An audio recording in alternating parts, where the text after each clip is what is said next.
Ele foi encontrado boiando no meio do Central Park, o parque icônico de Nova York, com os órgãos flutuando em volta dele numa distância de até 10 metros.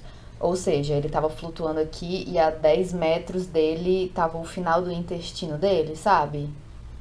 Enquanto essa cena de terror se desenrolava no coração de Nova York, ela estava em casa comendo macarrão com queijo, o famoso mac and cheese.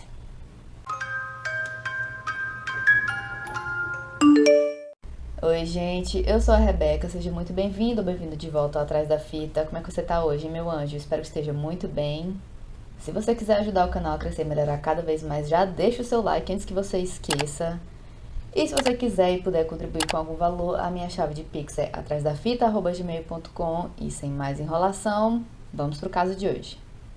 Daphne Abdella veio ao mundo no dia 18 de maio, na cidade de Nova York, e logo de cara a vida dela não foi nada fácil e eu diria até traumática, uma vez que apenas dias depois dela nascer, tanto o pai quanto a mãe dela morreram num acidente de carro. Então, assim, acontece que nessa época do acidente, nos anos 80, ainda não existia a lei que obrigava de fato todos os ocupantes do veículo a usarem o cinto de segurança, e no momento do acidente os pais da Daphne realmente não estavam usando o cinto. E o caso da morte deles foi apenas um dos vários e vários casos de acidentes com morte que fez o Estado parar e pensar: talvez a gente devesse obrigar o povo a usar o cinto, não é mesmo? Tem gente demais morrendo por uma coisa que deveria ser facilmente evitada, não é mesmo? É só colocar o cinto de segurança. Por que as pessoas não fazem isso? Eu não entendo.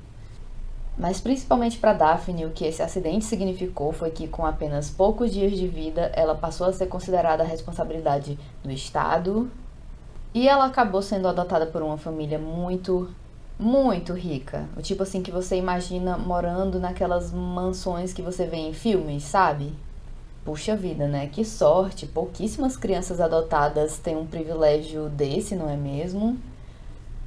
A nova mãe da Daphne se chamava Catherine e ela era uma mulher francesa que tinha trabalhado vários anos como modelo, enquanto o novo pai da Daphne trabalhava no ramo de comidas internacionalmente, né? Coisa grande mesmo, você tá me entendendo? O casal se conheceu, se casou, se mudou para Nova York e quando eles estavam ali pelos 40 e poucos anos de idade, eles decidiram adotar uma criança. E assim a Daphne acabou sendo a sorteada.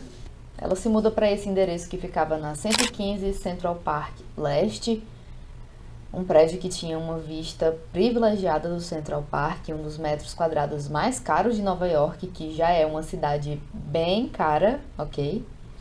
A família ocupava uma das coberturas do prédio e eles literalmente eram vizinhos de pessoas como celebridades, donos de banco e políticos, ok?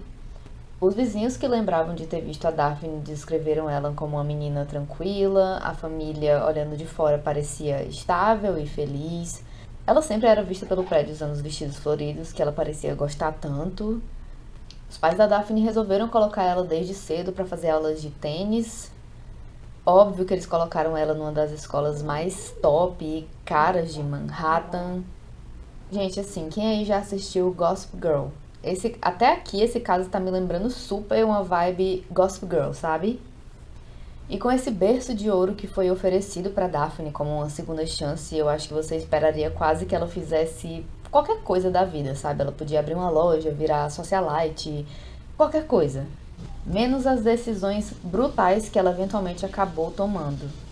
E aí tudo lindo, uma família incrível até então, e aí a gente chega aonde? Na puberdade.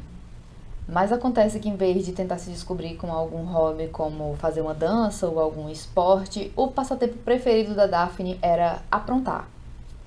Ela passou por uma fase tão complicada que ela acabou sendo obrigada a mudar de escola 2 vezes porque eles convidaram ela a se retirar, você tá me entendendo? E isso considerando que mesmo com a influência dos pais dela, ela conseguia passar impune de muita coisa, muita coisa. E talvez exatamente por isso ela tenha se acostumado a achar que nada do que ela fizesse na vida ia ter alguma consequência, não é mesmo? A escola dela então oferece o seguinte acordo de: beleza, a gente não vai fazer nenhum escândalo nem nada, a gente não vai prestar nenhuma queixa, mas mete o pé daqui e leva sua filha descompensada para outro lugar, tá bom? Sim, eles falaram desse jeito. Quando ela estava sendo convidada a se retirar pela terceira vez seguida, até os pais dela já estavam pensando em mandar ela para um internato de tão fora de controle que a Daphne já estava a essa altura, apesar da pouca idade.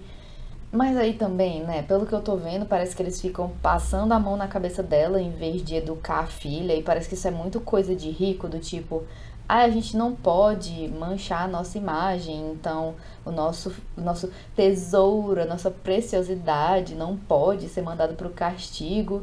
Mas, sabe, e aí a pessoa cresce assim, entendeu? Enfim. Com apenas 13 anos de idade, a Daphne foi descrita como alguém que você não ia querer desafiar nem um pouco.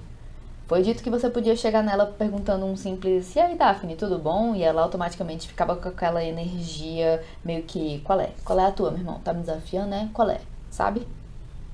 A Daphne começa a sua carreira de travessuras com coisas que podiam até ser consideradas quase normais para a idade dela, como querer cabular a aula para ficar rodando por Nova York com os colegas. Afinal, dinheiro para gastar, eu aposto que ela tinha. Mas aí as coisas escalonam ridiculamente rápido, porque supostamente em algum momento o próprio pai dela entrou com uma ordem restritiva, né? Aquele negócio de que você não pode chegar perto de mim a 50 metros de distância, sabe? Porque supostamente a filha tava batendo nele, assim, horrores. Mas aí em outros lugares, outras fontes juram que isso nunca aconteceu e que foi só um boato. Mas por que alguém ia criar um boato desse do nada? Eu te pergunto. E eu ainda me atrevo aqui a dizer que se os pais dela gastassem metade do dinheiro que eles gastavam apagando os erros dela num terapeuta ou num psiquiatra, talvez a gente não tivesse chegado aqui, tá? Mas algumas fontes afirmam que essa ordem restritiva do pai dela foi solicitada sim. E segundo esses registros, a Daphne não teria batido no pai dela nenhuma, nem duas, nem 3 vezes. E aí piora mais um pouco quando com apenas 14 anos de idade a Daphne começa a encher a cara muito. E aí você já imagina, né? Uma pessoa extremamente imatura e violenta se misturando com álcool. Quais as chances de dar em alguma coisa boa, né, meu povo? E, gente, eu não sei nem dizer como que ela conseguia fazer isso, porque nos Estados Unidos é extremamente ilegal beber antes da idade permitida, e lá é 21, não é nem 18 como é aqui. E as pessoas de fato vão pra cadeia por causa disso, não é que nem a polícia daqui que só faz o trabalho quando tá de bom humor, sabe? E mesmo assim, de algum jeito, a Daphne estava conseguindo acesso a enormes quantidades de cerveja e outras bebidas alcoólicas. Numa tentativa de colocar a filha nos eixos, os pais dela entregam literalmente para Deus e matriculam ela nessa escola católica chamada Loyola. Mas você acha que isso deu jeito na Daphne? Ela começou a aparecer para as aulas sem estar usando o uniforme correto, o que já seria ruim na minha escola particular, e eu estudava no Piauí. Então, se eu aparecesse sem um uniforme, já seria bem ruim. Avalie onde a Daphne estava estudando, sabe?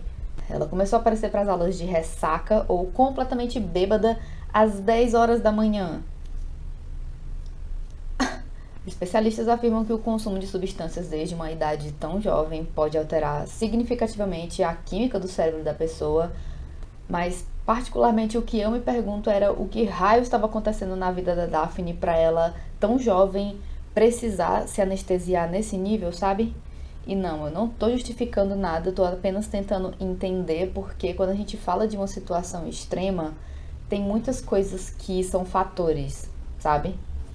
Uma das mães de uma das colegas de natação da Daphne afirmou sobre ela que ela parecia absolutamente odiar, desprezar a mãe dela. Elas não conversavam, elas só brigavam. A Daphne exalava o desrespeito que ela sentia por ela e ela sempre fazia questão de andar alguns passos na frente da mãe dela, numa simbologia de possivelmente eu sou muito mais importante do que você, ok? Mais lentamente as pessoas começam a se cansar desse jeito da Daphne se afastar dela, afinal só era pior pra você tentar interagir com ela de qualquer forma que fosse, você dava um bom dia e aí você tomava um coice na cara, sabe? Então, deixa quieto, né? E aí nesse momento ela conhece esse rapaz de 15 anos de idade chamado Christopher Vasquez e simplesmente tudo muda no mundo da Daphne. O Christopher era dessa região de Nova York chamada East Harlem ou Harlem Oeste. Os pais dele estavam juntos desde o jardim de infância, até onde eu entendi. Então, nem só o sonho de você conhecer o seu amor da vida no ensino médio, eles literalmente se conheciam desde crianças. Foi dito que até conhecer a Daphne, o Christopher era um menino muito bom, ele participava dos grupos de escoteiros e andava na igreja com os pais dele, até ele dar o azar do destino dele cruzar com o destino de Daphne Abdallah. O Christopher foi descrito como um menino muito tímido e introvertido. O pai do Christopher trabalhava como gerente na escala que eles chamam de 9 às 5, o que significava que ele trabalhava das 9 da manhã às 5 da tarde com uma pequena pausa para o almoço. Eu acho que aqui no Brasil chama de jornada corrida, alguma coisa assim, né? A mãe dele era a secretária da escola que ela trabalhava e até onde todo mundo sabia, ela era uma mãe bem presente e carinhosa para o Christopher e para a irmã dele.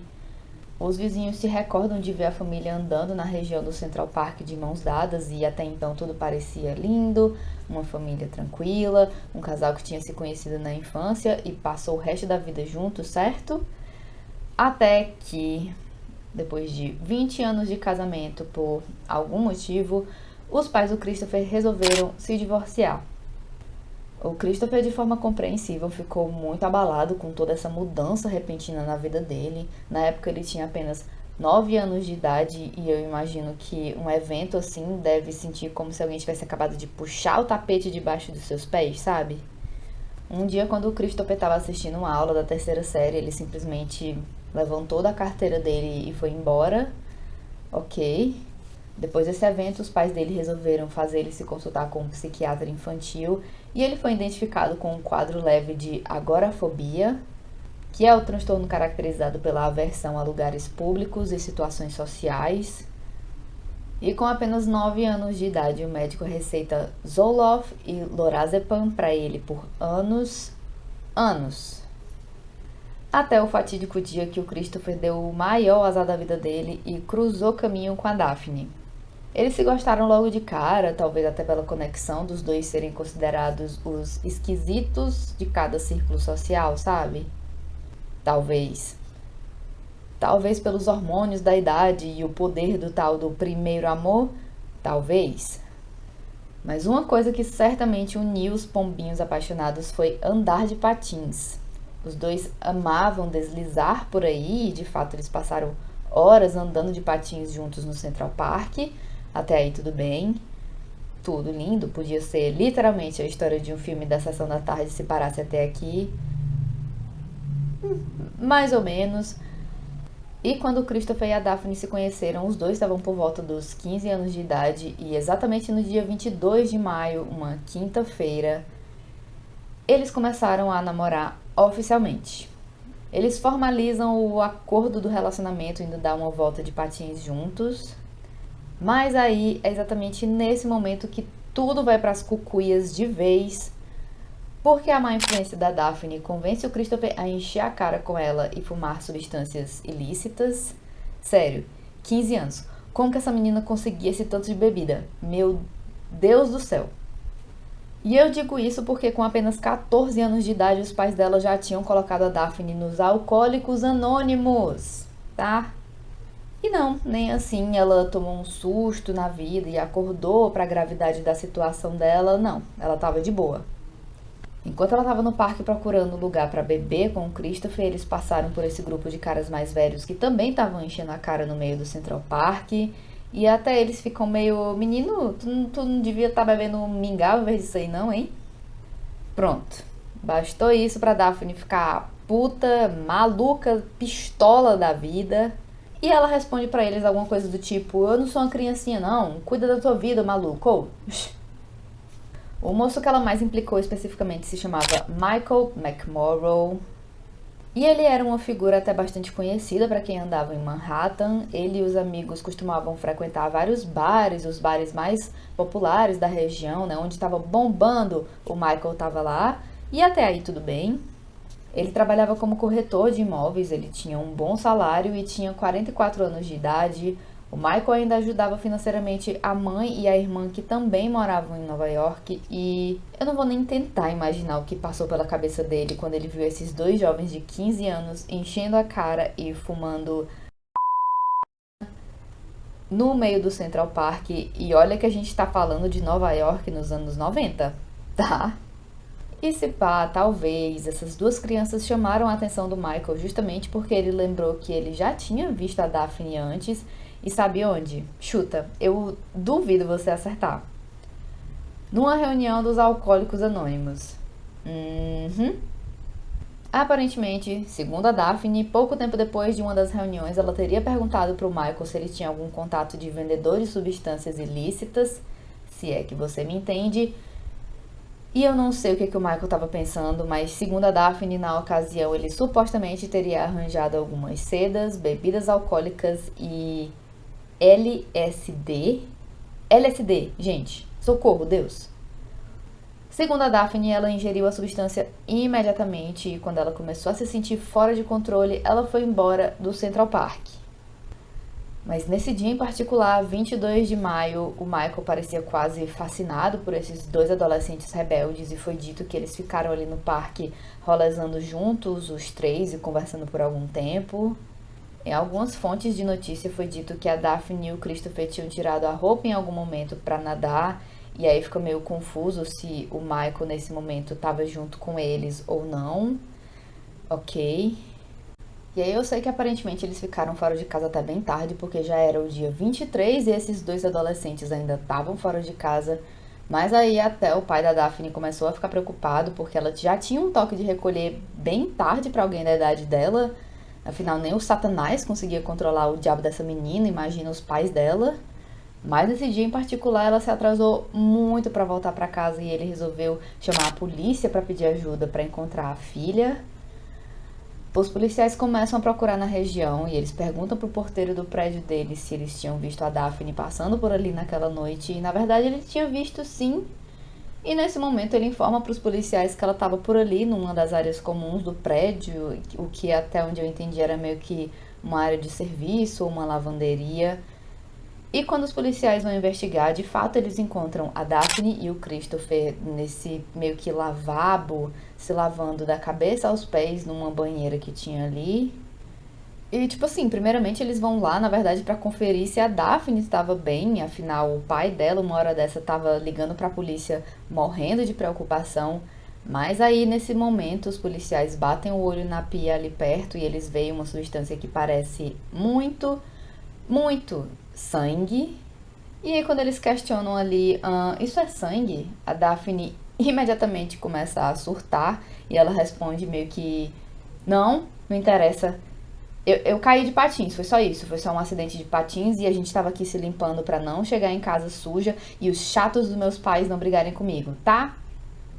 Vocês já podem meter o pé daqui, tá bom? Obrigada. Gente, a audácia do ser humano me embasbaca às vezes, viu? 15 anos, tá? 15 anos. E aí não, os policiais não saem do pé da Daphne tão fácil assim, afinal eles foram chamados para trazer um menor de idade de volta para casa, e assim eles o fazem e escoltam a Daphne de volta para a cobertura de onde a família dela morava. Depois que os policiais vão embora, o 911, o serviço de emergência dos Estados Unidos, recebe uma ligação do mesmo apartamento do qual eles tinham acabado de atender um chamado. Eles rastreiam a ligação da Daphne com facilidade. Aparentemente ela achou que ela podia fazer uma denúncia anônima e aí isso significava que ela ia ficar anônima até pra polícia, mas spoiler, não é assim que a banda toca. Mas aí essa pessoa anônima teria ligado pra polícia e dito que estava muito preocupada com um amigo dela porque ele teria acabado de pular no rio no meio do Central Park.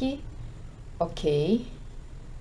Desconfiados dessa situação toda, os policiais voltam para o endereço de onde foi feita a ligação e quando eles entram, eles encontram a Daphne muito tranquila, comendo um prato de mac and cheese, que é uma comida que eles adoram nos Estados Unidos, que é literalmente apenas macarrão e queijo. Ela conta para os policiais que ela estava no Central Park com o Chris, andando de patins de boa, caminhando, até eles verem o Michael. Segundo ela, o Michael estava sob efeito de o famoso ácido, e ele tava fazendo um monte de coisa louca. E aí ela simplesmente confessa que o Christopher teria surtado e esfaqueado o Michael. Simples assim. Segundo a Daphne, nesse momento ela teria, na verdade, tentado socorrer a vida do Michael. Depois disso, a polícia foi atrás do Christopher e ele também foi apreendido. E por volta das 2h30 da madrugada, os dois adolescentes estavam agora sob a custódia da polícia de Nova York. Depois disso, os policiais vão até o lago para meio que conferir se a história da Daphne era verdade ou não. E, de fato, realmente eles encontram uma cena de crime que foi descrita como uma das mais brutais e sangrentas da história de Nova York. O que não é pouca coisa, né? Afinal, Nova York é a cidade que inspirou Gotham. Então, assim, a Daphne e o Christopher ambos se declaram culpados de homicídio em segundo grau e assalto à mão armada. E eu tenho quase certeza que só foi considerado homicídio em segundo grau por causa da idade deles. E aí, pela lei, eles não são considerados capazes de premeditar um assassinato, mas sei não, viu? Aqui entre nós brasileiros, você vê a história do menino que tava planejando sacar o FGTS do pai pra poder ficar com a namorada e toda a merda que ele fez com a família dele? Agora, a gente aproveitando, não me pede caso de adolescente no Brasil, por favor, não faz isso comigo. Toda vez que eu vejo eu juro por Deus que falta me dar um AVC de ódio, porque enquanto o Aiden Foote, que é um caso que eu já trouxe aqui, que é dos Estados Unidos, ele nunca mais vai sair da cadeia pelas coisas que ele fez quando ele tinha 15 anos de idade. E aqui no Brasil, em 5, 6 anos no máximo, a praga tá solta de novo em sociedade. Então, por favor, eu evito notícias sobre esses casos, eu não quero ver, eu passo ódio. Eu odeio a lei, toda a legislação de penas de homicídio no Brasil, ok? Obrigada. Desculpa o desabafo, mas é porque já foram 2 casos esse ano só os que eu consigo lembrar, só os que chegaram em mim, que eu lembro e o meu sangue ferve. Eu não quero nem saber quanto tempo eles ficaram na cadeia, porque... Não. Voltando para a descompensada da Daphne, a teoria psicológica que se criou em torno do caso dela foi de que ela teria incentivado o Christopher a matar o Michael, quase como que um ritual de conexão entre eles, sabe? A Daphne levou a carteira do Michael para casa, assim como muitos psicopatas fazem com itens da vítima para ficar de lembrancinha. A carteira foi encontrada ainda coberta de sangue e escondida no meio das coisas dela no quarto. E aí você quer que eu acredite que essa criatura tentou salvar o homem e ele acabou no rio com as tripas tudo de fora. Você não tá tentando me convencer disso não, né? No quarto do Christopher, a polícia encontrou a faca utilizada no crime, ainda com um DNA de evidência na lâmina ligando a Daphne, o Christopher e o Michael ao crime, obviamente. E eu acho que eu já mencionei aqui que o Michael foi encontrado com as tripas dele literalmente para fora do corpo, mas além disso, as mãos dele estavam quase decepadas, numa tentativa de dificultar a identificação do corpo, talvez. O pescoço dele também tinha sido atacado de uma forma brutal e a cabeça quase tinha sido separada do corpo.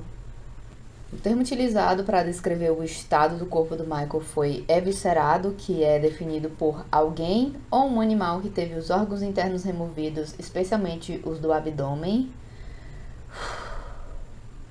Os policiais logo de cara, analisando a cena do crime, teorizam que isso não foi defesa pessoal, porque quando a pessoa se defende, a violência quase nunca chega num nível tão grande desse, a pessoa só quer meio que se livrar do atacante dela e meter o pé dali, sabe? Apenas observando a cena do crime, os policiais criam uma teoria de que isso foi um ataque sádico e macabro. E aí, gente, eu sinto te informar que no julgamento da Daphne, a essa altura, os pais adotivos dela ainda estavam dispostos, a essa altura do campeonato, a usar todo o dinheiro deles para tentar liberar a filha psicopatinha que eles criaram. Meu Deus!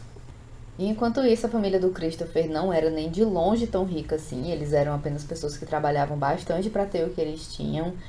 E vamos ser bem sinceros aqui, os advogados da Daphne estavam sendo pagos para defender ela, e era isso que eles iam fazer, e o Christopher que se ferrasse, sabe? Óbvio que os pais dela contrataram o advogado mais top, o melhor de Nova York em defender a escória da sociedade. E nessa época esse cara era um homem chamado Benjamin Brafman. O Benjamin já tinha um certo status por se envolver com alguns casos de pessoas famosas, como por exemplo Harvey Weinstein. Ele acabou se envolvendo em alguns casos do P. Diddy lá no começo, antes desse julgamento grande de agora, alguns casos do Michael Jackson. Então assim, O Christopher e a Daphne foram julgados como adultos devido à gravidade, à violência, à brutalidade do crime. Aprende, Brasil! Mas mesmo com o Estado levando o caso brutal o mais sério possível, o Benjamin tinha essa fama de conseguir alguns milagres e livrar da cadeia algumas pessoas que, se fossem pobres, jamais iam ser consideradas inocentes, tá? Você tá me entendendo? E assim o Benjamin começa a criar essa estratégia de defesa para Daphne, que basicamente era o bom e velho. Olha pra ela, gente, tão bonitinha, ela jamais ia fazer um negócio desse pavoroso, não. Olha, confia, olha a bochecinha dela. Não, não ia não. Que infelizmente funciona pra muita gente, não é mesmo? No testemunho dela, Daphne afirmou: eu só dei o azar de testemunhar o ataque do Christopher, gente. Eu tava lá de boa, o menino surtou, sabe? Eu tava andando de patins no parque com meu namorado, mas eu não conhecia ele tão bem assim, não. A gente tava namorando um dia só. E aí, esse cara mais velho quis rolezar com a gente. E aí, sabe como é, né? A gente rolezou, e aí decidiu nadar pelado no rio. E aí, quando eu saí da água, esse cara colocou o braço em volta de mim, e aí eu fiquei muito desconfortável. E aí, o Christopher surtou e começou a esfaquear ele, gente. Foi só isso. Então, sim, pelo que eu entendi, eles afirmaram que no momento que eles estariam nadando sem roupa, o Michael estava ali observando os adolescentes banharem, e a justificativa inteira que eles deram pro crime era de que basicamente ele tentou muito dar em cima da Daphne a um ponto extremamente desconfortável, e aí só por isso eles teriam feito o que eles fizeram com ele. E aí, se a Daphne estivesse falando a verdade, o que já é um grandíssimo se, você acha que justificaria o que eles fizeram com ele? Deixa aí nos comentários que eu quero ver. Mas aí, a acusação contra a Daphne encontra uma falha na história tão perfeita dela, que é o fato de que o Michael tinha marcas que eram perfeitamente compatíveis com os patins da Daphne. Então, assim, se eles atacaram ele depois deles terem nadado, e aí depois que eles nadaram, ele fez a Daphne se sentir desconfortável, ela foi nadar de patins, ou ela só tava mentindo mesmo e eles atacaram o Michael sem nada dessa historinha, dessa balela de nadar pelado nem nada? Qual que você acha mais provável? E aí, parando pra pensar, né, nos vídeos que eu vi falando sobre toda a simbologia desse caso, esse ato dela mostra até o contraste da severidade do crime com a pouca idade da pessoa que cometeu. Então, uma garota tão novinha, em teoria indefesa, mas cheia de ódio no coração, ao ponto de chutar um homem de 40 e poucos anos com os patins dela até ele sangrar. Quê? Pelas marcas encontradas no corpo do Michael, a acusação tinha certeza absoluta que era o modelo dos patins da Daphne e não os do Christopher. E, gente, é porque eu gosto muito, assim, de viajar na psicologia dos crimes, mas eu já ouvi falar, né, de que esses crimes que a pessoa fica assim, a pessoa pisa na cara da outra, é porque ela é uma pessoa muito cheia de ódio no coração dela, sabe? E é aí que tá. Apesar do Benjamin, o advogado, tá lutando pra provar que a Daphne era apenas uma garotinha indefesa, a acusação com as evidências consegue mostrar que, no mínimo, ela estava mentindo sobre a história dela. E se pá, ela não era apenas uma testemunha indefesa que só viu tudo acontecer e não fez nada demais, não é mesmo? Um dos investigadores do caso em particular, chamado Robert Mooney, estava assim, zero paciência para as lorotas da Daphne, poucas ideias mesmo, sabe? Durante os interrogatórios, ele foi o que mais pressionou ela e deu menos espaço para as lorotas dela. E assim, nas mãos de um detetive profissional, a Daphne começou a se contradizer e algumas vezes ela meio que não resistia à tentação de quase se gabar um pouquinho do crime dela, sabe? Ai, sério, menina, um bom policial, um detetive que sabe o que tá fazendo e interrogando um suspeito é uma coisa linda de se ver, sério. E aí eu sei que depois de vários dias de trabalho policial, a Daphne finalmente admite que ela também participou do esfaqueamento do Michael. Ora, ora, ora, que surpresa! Ela também admite que sim, ela chutou ele usando os patins dela e em algum momento ela também admite que a ideia de tirar os órgãos de dentro dele foi porque ela falou pro Christopher: ah, se a gente não fizer isso, o corpo dele vai ficar flutuando por aí. E depois que a verdade já tinha começado a escapar de dentro dela mesma, a Daphne começou a acrescentar detalhes como: ah, ele precisava ser esviscerado mesmo, ele estava muito gordinho. Eu não vou nem comentar, porque, enfim, o que eu devia comentar aqui, eu acho que o YouTube não deixa. Algum de vocês, assim, assinaria um Patreon só pra saber todos os meus pensamentos que eu não posso falar aqui, assim, só uma pesquisa aqui rapidinho, deixa aí nos comentários sim ou não, tá? Segundo a Daphne, o Christopher pegou a faca e ele teria sido responsável pelos cortes na garganta do Michael que quase separaram a cabeça dele do corpo. E só na região da garganta a autópsia demonstrou que ele foi apunhalado mais de 30 vezes. 30 vezes. Só aqui, ó. Eu às vezes faço esse exercício só pra tentar mensurar a brutalidade do ataque. Então, 2, 3, 4, 5, sabe? Então, assim, é muita energia violenta pra uma pessoa tão jovem. E olha que eu juro por Deus que eu evito botar alguns detalhes gráficos aqui, tem coisa que eu tiro, na verdade, pra tentar poupar vocês um pouco, mas tem casos que não tem como, gente. Tem casos que a gente precisa realmente analisar a selvageria gratuita, sabe? E depois de tudo isso, a Daphne ainda teria acrescentado que, ok, agora a gente precisa encher ele de pedras pra ele afundar. Acha que acabou? Aparentemente não, porque teria sido nesse momento que a Daphne lembrou que, é verdade, a gente tem que cortar as mãos dele pra ele não ser identificado também. E aí eu não sei qual filme ela tava se inspirando nesse momento, mas aparentemente na realidade não foi tão fácil assim, porque dá pra ver pela autópsia do Michael que eles tentaram muito decepar as mãos dele, mas eles não conseguiram. E bom, gente, eu não entendi o que aconteceu, porque eu achava que eu tava terminando de editar o vídeo e aí eu fui procurar o final, a parte final, e eu não encontrei de jeito nenhum, então ou meu celular bugou e apagou o arquivo, ou eu passei mais de 20 minutos gravando, achando que tava gravando e não tava, e foi por isso que atrasou o vídeo, era pra ter saído ontem. Mas eu tô de volta aqui com a mesma blusinha e só a cor das unhas diferente pra terminar esse vídeo, e eu vou fazer o máximo possível pra postar ele ainda hoje, independente do horário, então já deixa o seu like aí pra me dar uma força, por favor.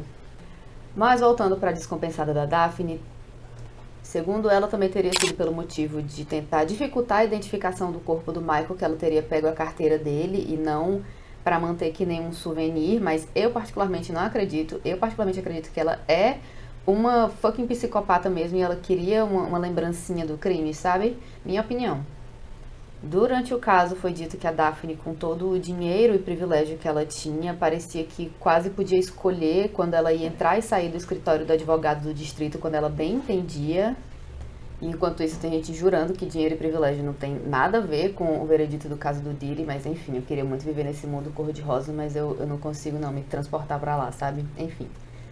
Enquanto a Daphne mal parecia que estava sendo obrigada a comparecer no próprio julgamento, o Chris teve que se contentar com um defensor público nomeado para ele pelo Estado, e ele sentia que ficar algemado o tempo todo. Olha só que coincidência. No julgamento do Christopher, o advogado argumenta que, na verdade, a Daphne que tinha esfaqueado o Michael primeiro, ela teria dado o primeiro golpe e, segundo o advogado, o Christopher só acompanhou a namorada como alguém sendo puxado por um pitbull, e o pitbull, nesse caso, seria a Daphne. O advogado do Christopher tenta ao máximo convencer o júri que não dava para dizer com certeza qual dos dois tinha iniciado o ataque ao Michael, e como a Daphne não testemunhou nesse julgamento, o júri de fato ficou bastante dividido, afinal o advogado do Christopher contou de todo o histórico problemático que ela já tinha, e como ela não estava lá para se defender, o júri ficou meio ok, talvez ela tenha influenciado ele um pouquinho, né?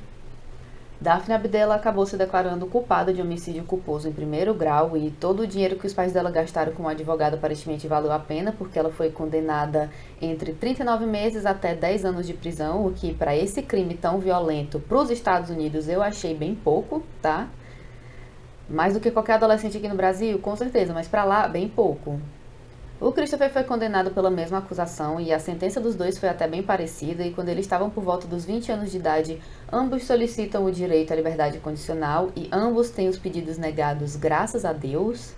Se acredita que a Daphne continuou a mesma descompensada, raivosa dentro da cadeia, assim como ela era até então.